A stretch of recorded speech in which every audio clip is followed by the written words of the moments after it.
Bueno, en nuestra consideración de la razón de ente, hemos visto en primer lugar el carácter analógico de la misma. En segundo lugar, hemos planteado la cuestión de si la razón de ente es correlativa de cierta intuición de algún tipo, de cierta intuición que no puede ser sino en la esfera de la inteligencia, y por la cual esa razón o concepto quede vinculado siempre a la realidad. Esto parece estar ligado a la tercera cuestión que tenemos que considerar hoy. Pero antes de entrar en ella, vale la pena hacer alguna aclaración. La noción de ente, como toda noción, como todo concepto, se forma por abstracción a partir de la realidad. Así que ese es un vínculo primario y, en principio, suficiente para garantizar la conexión de la razón de ente con lo real.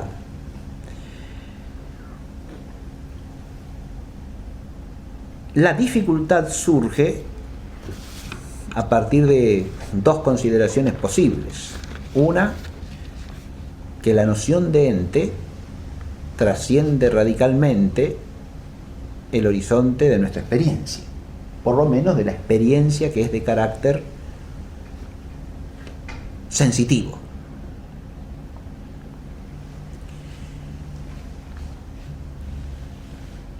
Y cómo la remisión de los conceptos a la realidad experimentada es lo que suele llamarse el fundamento de la resolución real del concepto, porque el concepto se resuelve en la realidad a partir de la realidad experimentada a partir de la cual se ha formado el concepto. Cuando yo formo una noción de árbol, mi experiencia de la realidad árbol es la que remite esa noción a la realidad.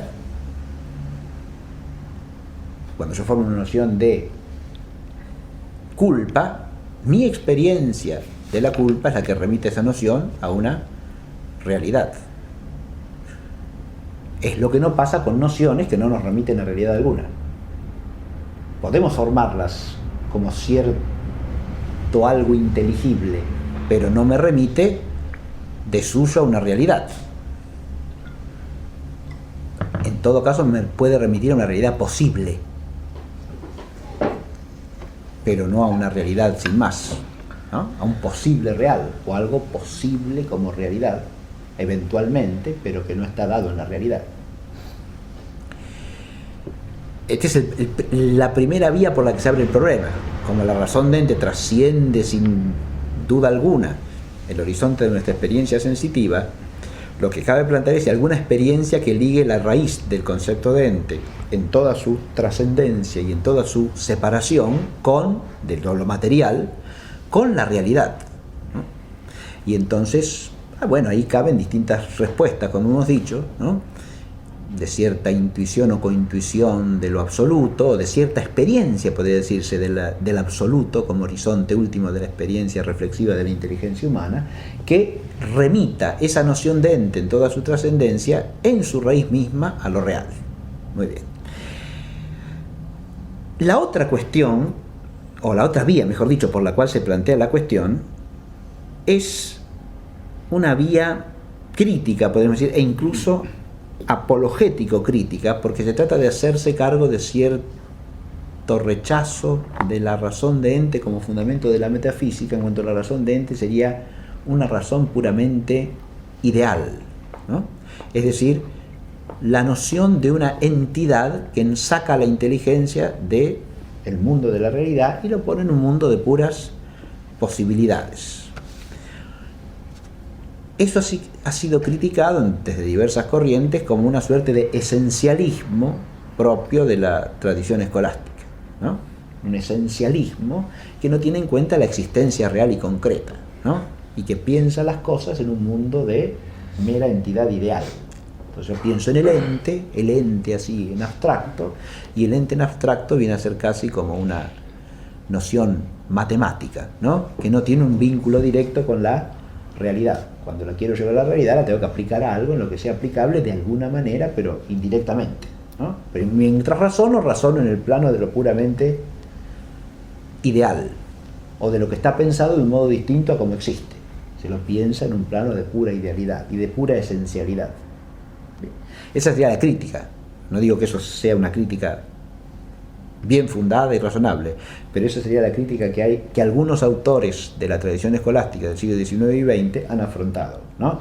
Y para eso han tratado de poner énfasis en el vínculo existencial de la razón de ente, ¿no? Es decir, la razón de ente no es una razón meramente esencial, porque en la razón de ente se piensa tanto lo esencial como lo actual, como lo existencial, digamos. Se piensa no solo el lo que de lo que es, sino también el es. Y el es dice razón de existencia y eminentemente de realidad, primariamente de realidad, porque si la existencia fuera mente la de un ente de razón, presupondría una realidad, como ya lo hemos dicho más de una vez. El ente que piense eso que existe solo en cuanto pensado. Así que la remisión a la realidad está en la razón misma de ente. Y esta sería la tercera cuestión que hemos planteado en el origen, ¿no? Porque la tercera cuestión que dijimos que íbamos a abordar es esta, ¿no? Si la noción de ente remite siempre a la realidad o no. ¿Y en qué sentido? Lo que he tratado de esclarecer es que la segunda cuestión está vinculada a esta, pero que no hay que confundirla.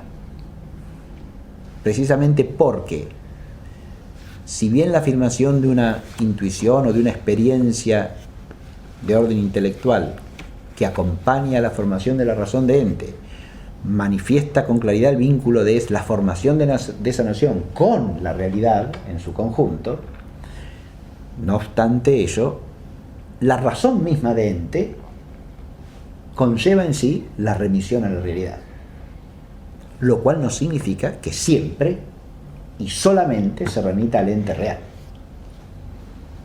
Esto es lo que vamos a aclarar a continuación, y es la tercera cuestión que tenemos que tratar. La razón de ente, nos planteamos, ¿nos remite siempre a lo real o no? Y a esa cuestión habría que contestar ya de entrada con una distinción. Porque la razón de ente abarca todo lo que es. Ahora bien, la distinción entre lo real y lo no real, de alguna manera cabe bajo la razón de ente. Si nos referimos a la realidad actual, no todo lo que podemos pensar como ente posible es real.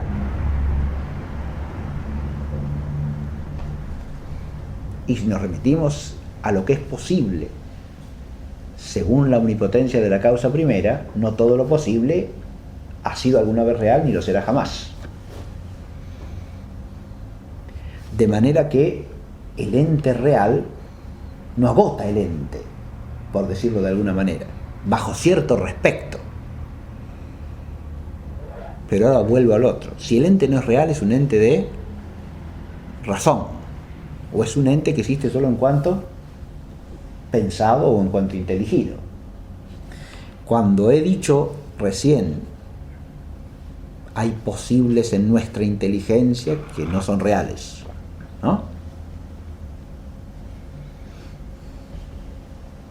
O hay posibles en la inteligencia divina que no tienen realidad alguna como criatura. Esto, la cuestión teológico-filosófica de la infinitud de los posibles, ¿no? La creación, de hecho, no agota lo posible.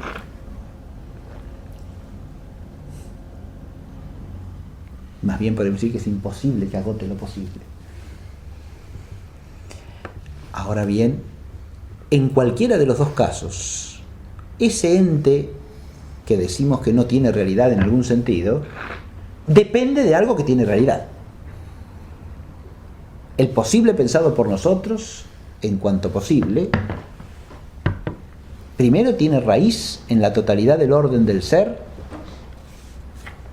porque es un posible. Si fuese algo imposible, no sería ente alguno. O sea, si fuese algo absolutamente imposible, no tendría entidad positiva alguna ni la podría tener. Entonces, primero que nada, tiene una posibilidad, que es alguna forma de entidad, en cuanto es algo que puede ser. Y ese poder ser nos remite al orden del ser, que no es una mera posibilidad. Porque si algo es realmente posible, es porque es posibilitado por el orden del ser real. Si hablamos de la realidad que está al alcance de nuestra experiencia, o de la realidad del mundo todo, como conjunto universal de todos los entes finitos, ese conjunto de entes tiene un orden, y en ese orden hay lo que es posible y lo que no es posible. De modo que es la realidad misma la que delimita la esfera de lo posible. Está lo realmente posible, bueno, hay imposible que no es realmente posible, ¿no? Como suele llamarse posible de derecho, no de hecho. O sea, lo pienso como un posible, pero un posible pensado bajo una forma tal que en la realidad no podría existir de esa forma.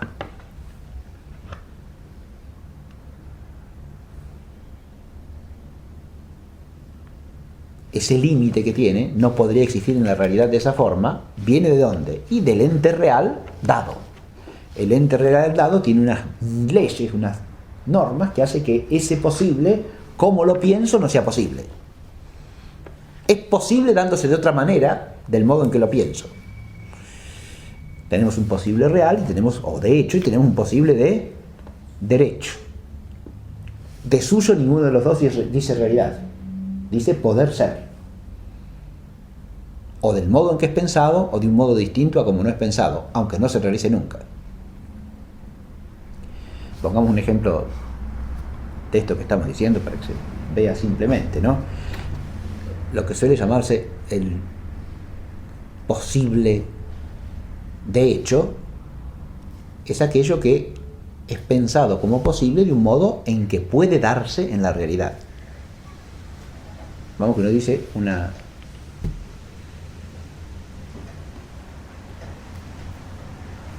avenida en La Plata que atraviesa toda la ciudad, que está toda embaldosada con lingotes de oro. Posibles, bueno, es posible de hecho. Es un posible de hecho. No, de hecho no es posible. No, un momentito. Cuando decimos que es posible de hecho, no queremos decir que exista la posibilidad concreta o la viabilidad concreta de realizarlo.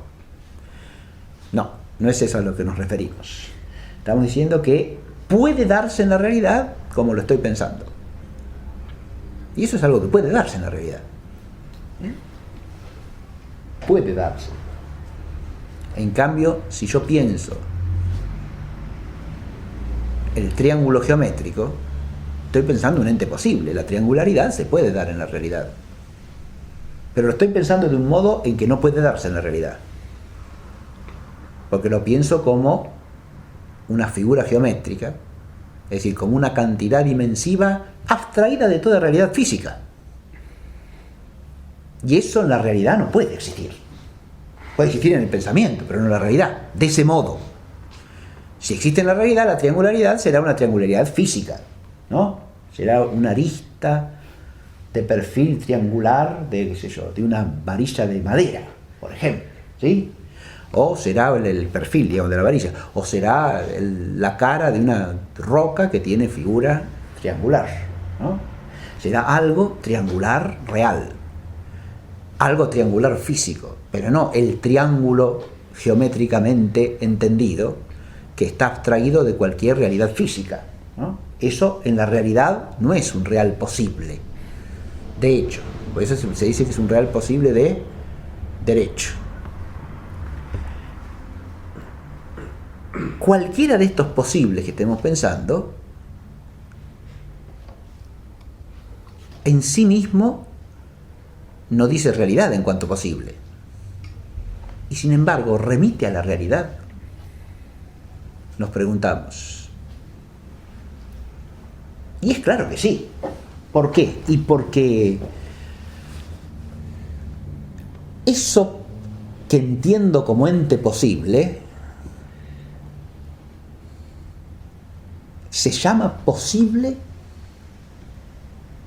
en el orden de la realidad y a partir de lo que es el ente real, sino en qué radica su posibilidad. La posibilidad óntica no consiste en una mera ausencia de contradicción lógica. Eso es la posibilidad lógica, que no se debe confundir con la posibilidad del ente en cuanto ente, que siempre me remite a la realidad, porque el ente real es el ente por excelencia. Acá volvemos a algo que de alguna manera dijimos en la primera clase cuando hablamos del objeto de la metafísica, y luego también al hablar de la razón de ente, de su analogía, ¿no? Hemos de tener en cuenta aquí, al hablar de la relación de la razón de ente con la realidad, el carácter analógico del concepto de ente, porque tenemos que tener en cuenta cuál es su analogado principal. Porque la razón de ente se forma a partir de la realidad, pero no se forma de cualquier manera. Se forma abstrayendo a partir de la realidad, sí señor, pero abstrayendo a partir de una realidad que tiene una estructura compleja. Y no todo lo que se dice que es del mismo modo y en el mismo sentido. Es, sí, pero una cosa es ser como sustancia y otra cosa es ser como accidente. Una cosa es ser como real, otra cosa es ser como posible.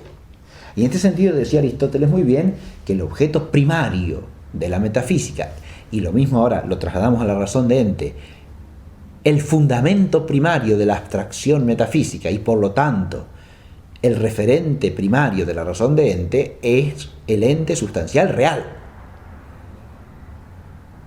No cualquier tipo de ente. No el ente posible.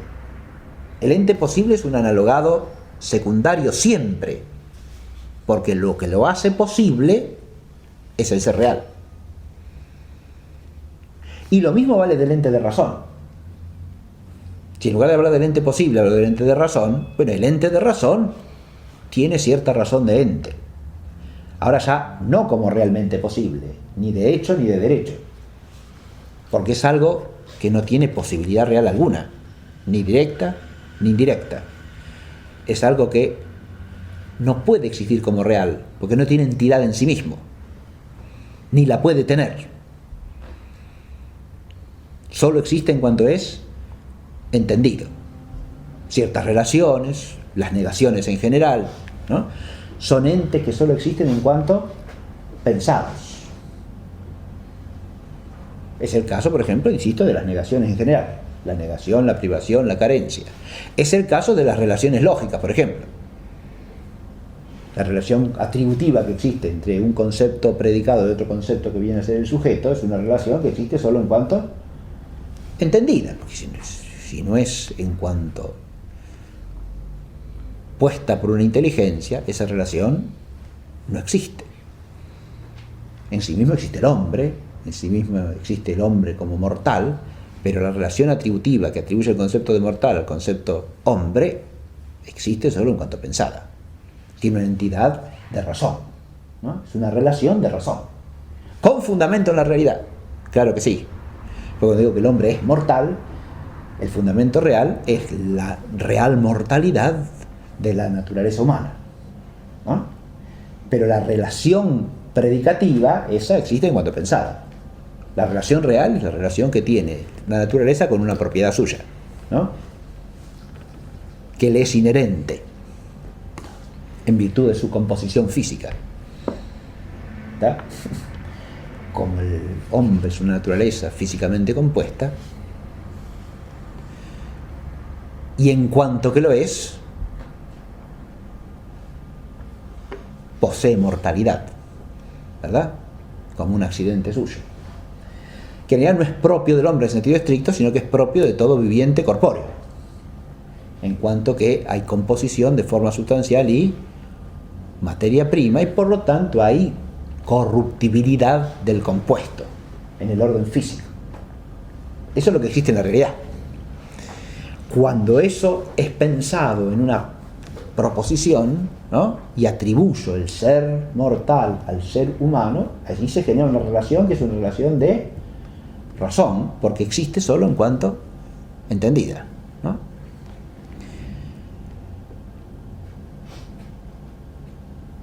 Recordemos que el ente de razón puede tener fundamento en la realidad o no. O sea, puede ser un ente de razón razonada o un ente de razón raciocinante, como se dice también, ¿no? En el vocabulario escolástico.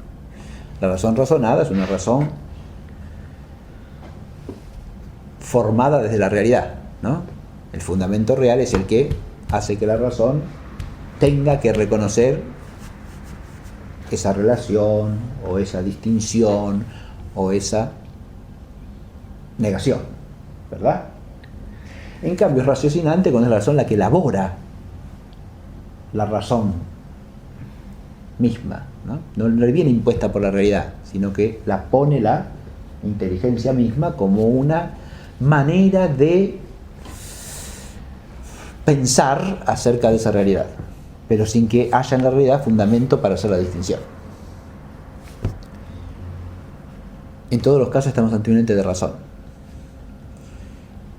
Pero el ente de razón nos remite a la pura irrealidad. Nunca, jamás. Ni siquiera cuando se trata de una distinción de razón raciocinante. ¿Y por qué no? Porque el ente de razón es en cuanto es pensado, es en cuanto es inteligido, es en cuanto es imaginado, ¿no? Y solo, nada más. ¿Y por qué no me remite a la realidad? Porque si es solo en cuanto es pensado, si es solo en cuanto es entendido, si es solo en cuanto es imaginado, quiere decir que no es. ¿Y cómo que no es? Es. Es algo pensado, es algo imaginado, o es algo pensable, es algo imaginable. Adviértase que el ente de razón también puede ser real o posible, o por decirlo de alguna manera, hay un ente de razón en acto y hay un ente de razón potencial, ¿no? Posible. Yo puedo pensar algo aunque no lo haya pensado, ¿no? O puedo entender algo aunque no lo haya entendido nunca, ¿sí? Un ente de razón inteligible o entendido. Es un ente de razón imaginable o imaginado, ¿verdad?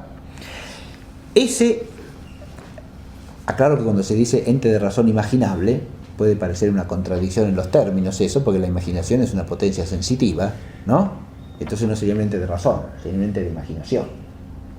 Pero recordemos que la imaginación, la imaginativa en el hombre, como todas las potencias sensitivas, pero especialmente los sentidos internos, esto también afecta a los externos, como lo hemos visto en antropología,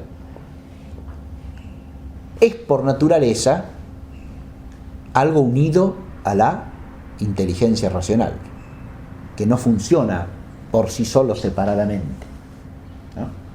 Eso es obvio en todos los actos de imaginación humana, en cuanto que la imaginación es instrumento de una ideación, ¿verdad? De una ideación que es racional, con un fundamento en el plano sensitivo que se expresa en lo imaginario, ¿no? O en lo imaginativo. Pero en la imaginación humana convergen necesariamente y espontánea y naturalmente la razón y la potencia sensitiva interna que llamamos imaginativa, ¿no? La imaginación en el hombre no funciona sola como una potencia puramente sensitiva regulada por el instinto a través de la estimativa, como podría ser en un animalito, si es que tuviese imaginativa, ¿no? En el caso de Platero, de algún tipo. Por eso es correcto hablar de un ente de razón imaginario. Cuando decimos ente de razón imaginario no decimos una cosa incorrecta, sino que estamos hablando de un ente que es de razón porque es entendido, ¿no? Pero bajo algún respecto esa inteligencia va unida a una forma sensitiva abstracta, es decir, a un término imaginario, un término imaginativo. Yo puedo entender claramente la razón de Centauro por la pura definición, ¿no? Difícilmente lo defina sin imaginármelo de alguna manera, ¿no? Es un ente de razón imaginario, digamos, ¿no? A eso nos referimos. Entonces, volviendo a lo primero, el ente de razón, si bien no tiene otra existencia que la existencia del ser entendido, del ser pensado, para decirlo más ampliamente, es un ente porque es, o cae bajo la razón de ente en cuanto que es. Y ese ser no es nunca meramente esencial. Volvamos a esto, porque tiene que ver con la problemática que planteamos al comienzo y que está relacionada con la segunda cuestión que tratamos antes. Cuando digo que tiene razón de ente, no digo simplemente que es algo, digo también que es.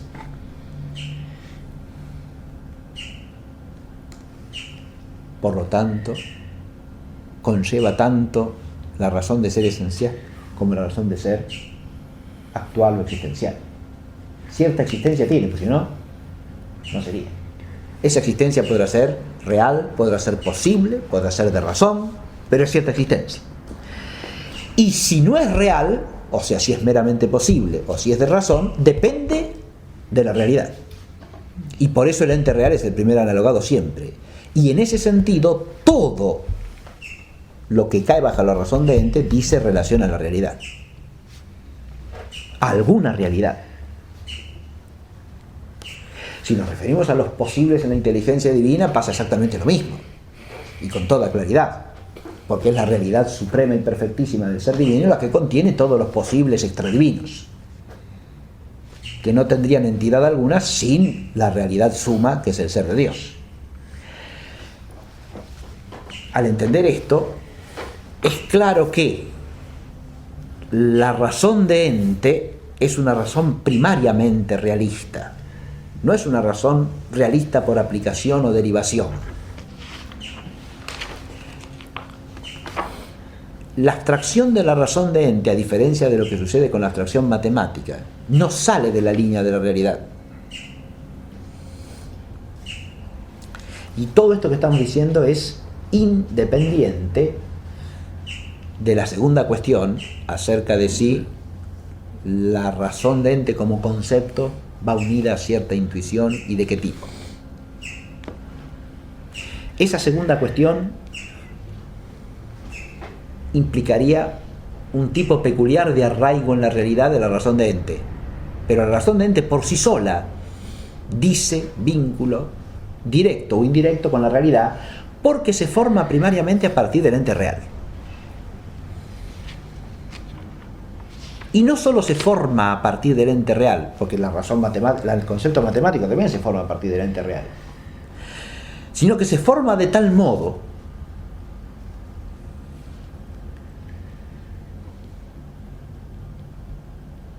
o en tal sentido que lo que retiene la razón de ser es la raíz primaria de toda realidad como realidad. Porque lo real es lo que por excelencia es. Lo que primaria y fundamentalmente es. Esto es lo que hay que advertir. Por lo tanto, es una razón que está en la línea de la realidad. No nos saca de la línea de la realidad. Si se la piensa como un mero concepto, como si el concepto fuese el término de la abstracción y no el medio de la abstracción, estaríamos errando, ¿no? ¿Qué quise decir recién? Que la metafísica no trata de la razón de ente. La metafísica trata de lo que es. Con la razón de ente entendemos lo que es, pero la metafísica no trata de la razón de ente. Eso sería una desviación conceptualista, ¿no? Que retrotrajese la ciencia metafísica al concepto de ente como su objeto. Nosotros estamos haciendo como una especie de exploración preliminar de la razón de ente en cuanto que es raíz de toda la abstracción metafísica, ¿sí?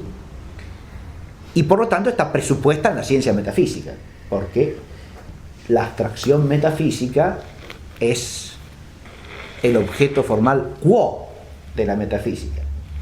pero no es ni el objeto material ni el objeto formal quod. Lo que entendemos en la metafísica no es la razón de ente. Entendemos la realidad sub specie entis, es decir, bajo la figura y forma de ente, pero no entendemos la razón de ente. Esto es lo fundamental que hay que decir en este tercer punto, ¿no? Y advertido esto, es claro que la segunda cuestión de alguna manera queda relativizada, por interesante que sea, ¿no? El planteo de la segunda cuestión lo he hecho ex profeso, primero porque es un planteo auténtico y con fundamento, en esas dos vías de exploración que mencioné hoy en la recapitulación. Pero además porque el considerarlo es necesario para advertir, en relación con esto tercero que estamos diciendo, que no depende de cómo se conteste esta cuestión el realismo primario de la razón de ente. Según cómo se conteste esa cuestión, ese realismo primario podrá quedar reforzado o no reforzado, si se quiere, pero no depende para su existencia de esa cuestión. Eso es intrínseco a la razón misma de ente, porque la razón de ente dice primariamente razón de realidad.